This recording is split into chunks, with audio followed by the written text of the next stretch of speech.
Welcome to our deep dive today. And today we're diving into Dakota Frandsen. Yeah, Dakota Frandsen. You would know him from his work with Bald and Bonkers Network, LLC. Right. They've got quite a presence on YouTube, podcasts, even documentaries on some of the streaming services. Yeah, they've got a big footprint out there.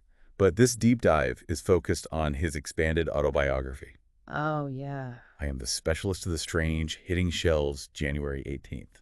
All right, so this is a really fascinating book. It's a lot more than just a recap of his investigations. Okay. You know, he's actually woven in personal journal entries and letters written to his younger self. Wow.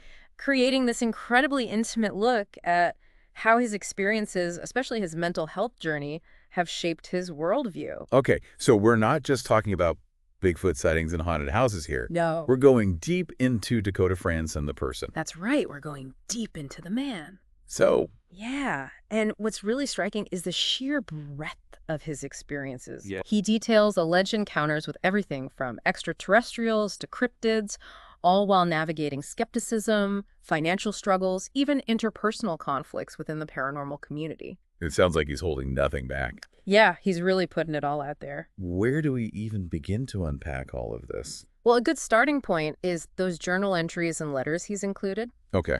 They offer this glimpse into his earliest encounters with the paranormal, starting at the incredibly young age of 3. 3 years old. Yeah, That's going to be some kind of record. he's pretty young. What happened? So this is his first encounter with an entity that he refers to as the Hat Man. Okay. And what's really chilling is that this encounter comes shortly after a near-death experience he had with his stepmother. Okay, that's definitely sending shivers down my spine. Yeah, it's Is this Hat Man a one-time thing, or does it come up again? oh, it comes up again. Okay. And in a big way. Oh, no. When Frandsen is 14, his father is charged with sexual assault.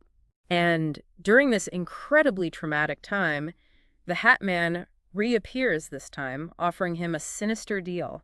Oh, gee. His father's death in exchange for something unspecified.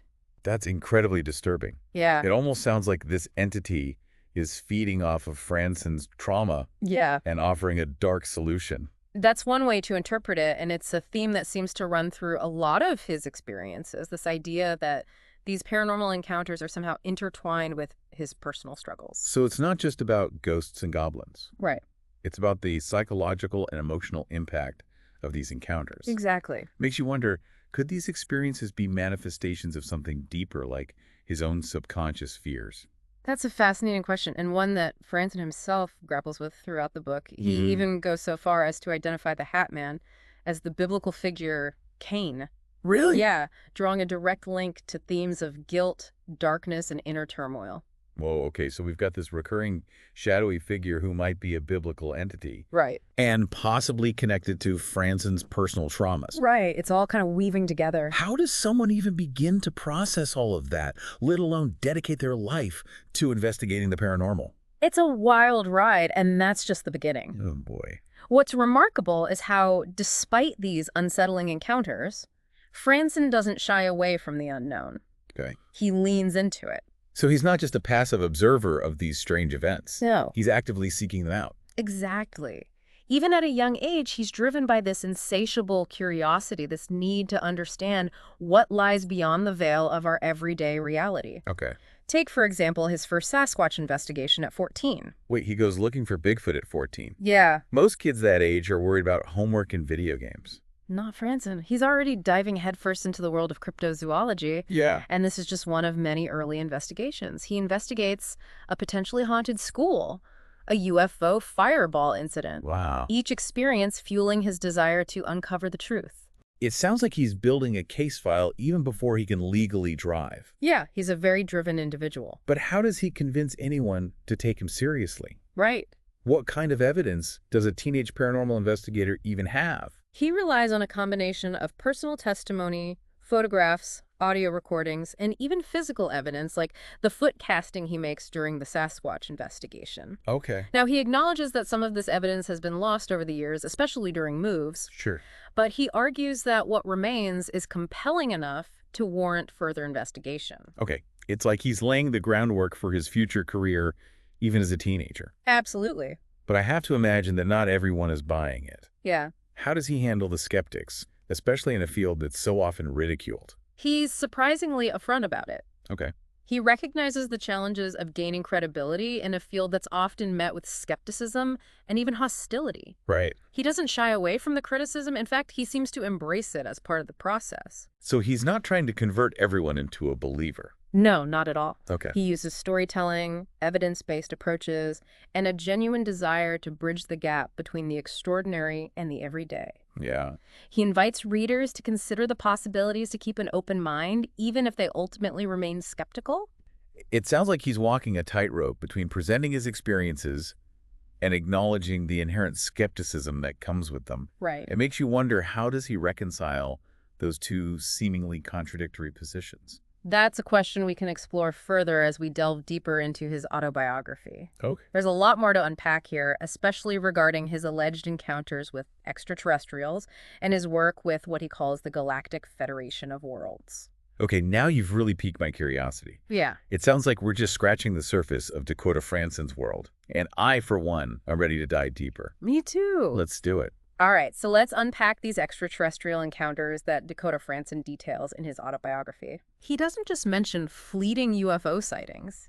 He claims to have had prolonged interactions with beings from other worlds. All right, color me intrigued. Yeah. What kind of interactions are we talking about here? Okay, Is this like close encounters of the third kind or something even stranger? He goes way beyond simple sightings. Frandsen claims to have spent time on what he describes as extraterrestrial outposts, Wow. undergoing training with a group he calls the Tal Shior. A what? Tal Shior. Me. It's not entirely clear who they are, but they seem to be some kind of elite force within a larger organization he refers to as the Galactic Federation of Worlds. Hold on. He's claiming to be training with aliens. He is. What exactly is he being trained for? Yeah. Interstellar combat, diplomatic relations. It's a bit of a mixed bag. He mentions espionage field medic work and even something called psychic projection, though he doesn't go into a lot of detail about what that actually entails. Okay. What he does emphasize is his involvement in missions against another group he calls the Greys, who he paints as a malevolent force known for abducting and experimenting on humans. Okay, this is getting into some serious sci-fi territory. It is. Is he suggesting he's basically an intergalactic soldier fighting against evil aliens? That's one interpretation of his narrative, though he doesn't frame it in those exact terms. Right. It's important to remember we're presenting his claims as he lays them out in his autobiography, Right, of course. not necessarily endorsing their validity. But it definitely raises questions about the nature of his experiences and what might be driving these narratives. Yeah. Speaking of narratives, you mentioned earlier that he was married to a woman named Evina, who he claims is from another planet. Mm-hmm. Does she play a role in these intergalactic adventures? He does mention her in the context of the Galactic Federation of Worlds. Apparently, she left her home planet to join the Federation because of the growing influence of a group he calls the Nibu, who, again, he doesn't really elaborate on. He also describes rescuing a young girl who is being targeted by the Greys for experimentation. So it sounds like there's a lot of conflict and intrigue happening within this Galactic Federation of Worlds. Does Frandsen shed any light on why they're so involved with Earth? What's their end game, so to speak? He hints at a larger purpose. Okay. A grand plan that involves these so-called envoys being sent to different worlds, including Earth. Okay. He suggests that some humans are actually genetically programmed for specific roles within this grand scheme. Wow. And that memories of these experiences are often suppressed to prevent widespread disruption on Earth. So he's essentially suggesting there's a secret society of alien-human hybrids operating behind the scenes, orchestrating events on a global scale. That's one way to understand his claims, though Yeah. it's certainly a lot to take in. It is. And he throws even more beings into the mix, like the Ahel Pleiadian, who he describes as a group that even the Tal Shar were prejudiced against. Wow. So even among these advanced extraterrestrial beings, there's still prejudice and conflict. It makes you wonder if escaping our human limitations would truly lead to a more enlightened existence, or if we'd just bring our baggage with us to the stars. That's a really profound point, and one that I think speaks to the broader themes Frandsen seems to be grappling with in his autobiography. It's not just about documenting strange encounters, it's about trying to understand the human condition within a much larger and perhaps even more complex cosmic context. So how does he transition from these mind-blowing intergalactic experiences back to his life on Earth? Does he offer any explanation for how he manages to live in both worlds? He's a bit vague on the logistics of it all. Okay. He suggests that his memories are periodically suppressed and then triggered by specific events or encounters, almost like a safeguard to prevent him from being overwhelmed by the enormity of what he's experienced. Okay, so let's talk about his daughter, Olivia. You mentioned earlier that he believes she's from another world. Does he provide any more context about her origins or her purpose in his life? He doesn't explain the mechanics of how she came to be, Okay. but he describes her as a source of comfort and guidance, often appearing during times of distress or danger. He recounts specific incidents where she warned him about impending deaths or potential threats, almost like a guardian angel with interdimensional capabilities. So she's not just a passive observer. She's actively intervening in his life. Does he offer any evidence to support her existence beyond his own personal claims? He claims that multiple people have seen her, not just him. Okay. He mentions a friend who saw Olivia moments before being attacked by a shadowy entity and a fellow investigator who recognized her from a rendered image. Really? In total, he claims there are at least 11 eyewitnesses besides himself and his late grandfather. 11 people who have seen his interdimensional daughter. That's either incredibly compelling or incredibly unsettling, depending on your perspective. Perhaps both. And it raises questions about the nature of reality perception and the possibility of interdimensional beings interacting with our world in ways we might not fully comprehend. Okay, my mind is officially going into overdrive here. Yeah. Is there any connection between Olivia and the Galactic Federation of Worlds? Are they working together in some way? He doesn't explicitly state that she's a member of the Federation, but he does hint that she might not be traveling alone. He even describes a tired voice saying, "Mommy?"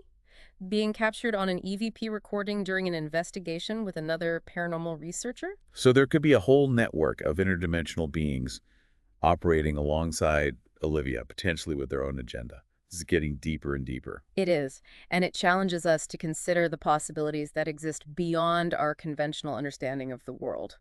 All right, we need to take a breather here. My head is spinning with aliens, interdimensional daughters, and shadowy entities. This is a lot to process. Agreed. Let's pause here and pick up the remaining threads in the final part of our deep dive into Dakota Frandsen's world. Okay, so we're back, and we've covered some seriously out there stuff. Yeah, we have. From childhood encounters with the Hat Man to intergalactic missions and interdimensional daughters. It's a lot to wrap your head around. It is. But amidst all these extraordinary claims, Yeah. it's easy to forget that Frandsen's autobiography isn't just about the paranormal. Right. It's also a deeply personal exploration of his mental health journey, Yeah. which he chronicles through these letters written to his younger self. Exactly. What do these letters reveal about the person behind the specialist of the strange persona? Well, they offer a glimpse into the inner world of a young boy grappling with trauma, isolation, and a sense of otherness. He writes about feeling like an outcast, bullied for his beliefs and his unusual experiences. Yeah. It's a poignant reminder that even someone who claims to have encountered extraterrestrials and interdimensional beings still struggles with the same human emotions and vulnerabilities that we all face. It makes you think about the weight of carrying those experiences. Yeah. Especially at such a young age. Right. It's one thing to believe in the paranormal, but to actually claim to have lived through these extraordinary events, it must have been incredibly isolating. Absolutely. He hints at struggles with anxiety and anger, particularly during his teenage years. Yeah. He describes feeling overwhelmed by the expectations of others and the challenges of navigating a world that often dismissed his experiences as mere fantasy or delusion. Yeah. It's a powerful testament to the resilience of the human spirit, the ability to find meaning and purpose even in the face of adversity and disbelief. It's almost like his journey into the paranormal is intertwined with his own personal search for meaning and understanding. Right. It's as if he's trying to make sense of not only the world around him, but also his place within it, using these extraordinary encounters as a framework for his own self-discovery. That's a really insightful observation, and I think it speaks to the heart of what Frandsen is trying to convey in his autobiography. It's not just a collection of spooky stories or fantastical claims. Right. It's a deeply personal reflection on the human experience, the challenges of belief, and the power of finding your own truth, even when it goes against the grain of conventional wisdom. Speaking of going against the grain, we still haven't touched on the Lord of Shadows investigation and its abrupt termination. Oh, right. Is there anything more he reveals about that in the book? He delves a bit deeper into the entity's patterns, noting a connection to personal trauma. Okay. The Lord of Shadows seems to appear during times of emotional distress and vulnerability, almost as if it's exploiting those moments of weakness for some unknown purpose. Wow. He even recounts a particularly chilling encounter where the entity offered him a deal, his father's death, in exchange for something unspecified. That sends shivers down my spine. Hmm. It's almost like this entity is feeding off of negativity and despair, offering these dark solutions to people at their most vulnerable. That's Fransen's theory, at least. Yeah. He speculates that the Lord of Shadows might be manipulating individuals for a larger, more sinister agenda, though he doesn't explicitly state what that agenda might be. Okay. It's a chilling thought, to say the least. So this isn't just about random hauntings or spooky encounters. Right. There's potentially a darker, more calculated force at play. And this investigation, which he describes as a global effort to understand the entity, was ultimately shut down. Yeah.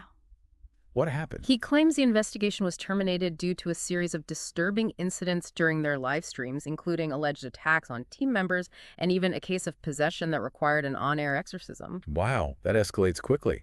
It sounds like they might have inadvertently stumbled into something they weren't prepared for. Does he offer any explanation for why these attacks occurred? He suggests that their investigation might have crossed a line, provoking a powerful and potentially dangerous entity. He doesn't go into specifics, but he does note that he and his team experienced unusual mental and emotional distress in the aftermath of these events, suggesting a lingering psychic connection to the Lord of Shadows. That's a terrifying thought, the idea that simply investigating these entities could have such profound and potentially harmful consequences. It's a stark reminder that there are things in this world, or perhaps beyond it, that we might not fully understand, and that delving into the unknown can come with significant risks. It certainly makes you question the boundaries of our understanding and the limits of what we can safely explore, but I think that's part of the appeal of Fransen's work, at least for those who are drawn to the paranormal. It challenges our assumptions about reality, forcing us to confront the possibility that there are forces at play that we might not be able to control or even fully comprehend. It's a humbling thought, to say the least. So after all we've discussed, after delving into his extraordinary encounters, his personal struggles, and his unwavering pursuit of the unknown, what are we left with? What's the takeaway from Dakota Frandsen's story? I think it's an invitation to question, to explore, and to embrace the mysteries that lie beyond our everyday perception. Whether you believe his claims or not, his story forces us to confront the limits of our own understanding and to consider the possibility that there might be more to our reality than we currently perceive. It's a call to curiosity, to open-mindedness, and to a deeper exploration of ourselves and the universe around us. And perhaps, as Frandsen himself suggests, that journey of exploration might lead us to a greater understanding not only of the paranormal, but also of our own place within the vast tapestry of existence. Well said. Well, that's all the time we have for today, but be sure to check out Dakota Frandsen's expanded autobiography, I Am the Specialist of the Strange, for yourself. And until next time, keep exploring, keep questioning, and keep an open mind to the infinite possibilities